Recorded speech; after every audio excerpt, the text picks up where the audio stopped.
Hello everyone, I'm Shrey, I'm a CMI alumnus, and in this video we're going to look at this integration problem which came in ISI CMI 2007.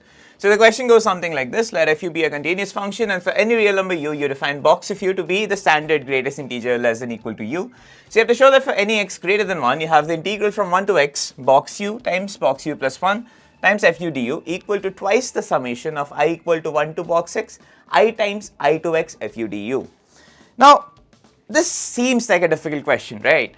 Showing that this integral is the same as the summation seems a little weird. Also, you have a summation and an integral involved.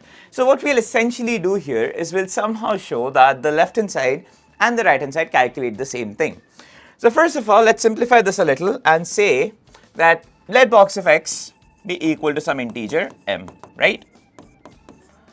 Second thing what we'll do is, this 2 doesn't really look nice on the right hand side, right? So what we can do is, we can send this 2 on the left hand side to arrive at this equation. So you get 1 to x box u times box u plus 1 divided by 2 fu du. We want to show that this is the same as the summation I equal to 1 to box x, or which is just m in this case, I times integral I to x fu du, right? Now, let's simplify the right hand side, okay? Let's get rid of the summation, okay? So if you get rid of the summation, you'll see that this integral is nothing but 1 times integral 1 to x fu du plus twice the integral 2 to x fu du. And similarly, this goes on all the way till m times integral m to x fu du, right? Now, if you can somehow just show that the left hand side is equal to the right hand side, then we will be done, right?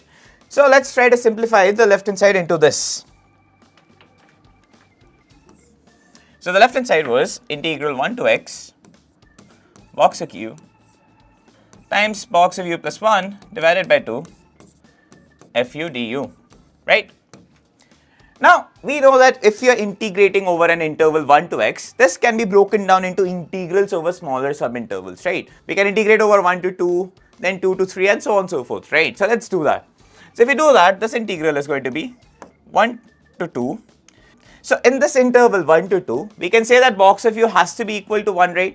So this is going to be 1 times 2 divided by 2, which is just 1, right? So you get 1 times integral 1 to 2 fu du as the first term.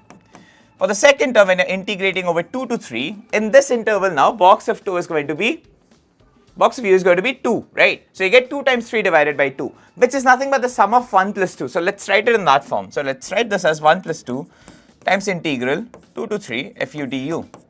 Similarly, if you come to the third term, you'll see that it turns out to be 1 plus 2 plus 3 integral 3 to 4 fu du. And this goes on all the way till 1 plus 2 all the way till m integral m to x fu du. Now let's see how many times do these integrals occur on the left hand side, right? So the left hand side, if you're looking for the integral 1 to 2 fu du, there is only one place where the subintegral can occur, right? It can only occur when you look at the first integral, right? If you break this down, you'll get 1 to 2 plus 2 to 3 and so on and so forth. But from the rest of the integrals, you don't have this interval 1 to 2, right? So this integral occurs exactly once in this entire right hand side, right? Which is precisely what we wanted. So this term matches out. Now coming to the second term, we are looking for the integral 2 to 3 fu du. Let's see how many times does that occur. So you'll get 2 to 3 integral from the first term, right, when you break this down. You'll also get 2 to 3 when you break down the second one. Sorry, you'll get twice of that, right? So the total number of times that occurs is going to be 1 plus 2 times integral 2 to 3 fu du, which is exactly what we wanted on the right hand side. And if we keep on continuing this, the final integral m to x, it occurs in every integral, right? That's the last way you break down the integrals, right? So you'll get m to x 1 times that from the first term plus twice of that and so on and so forth, and the last term will give you m times that. So how many times would that integral occur? 1 plus 2 plus 3 all the way till m, right?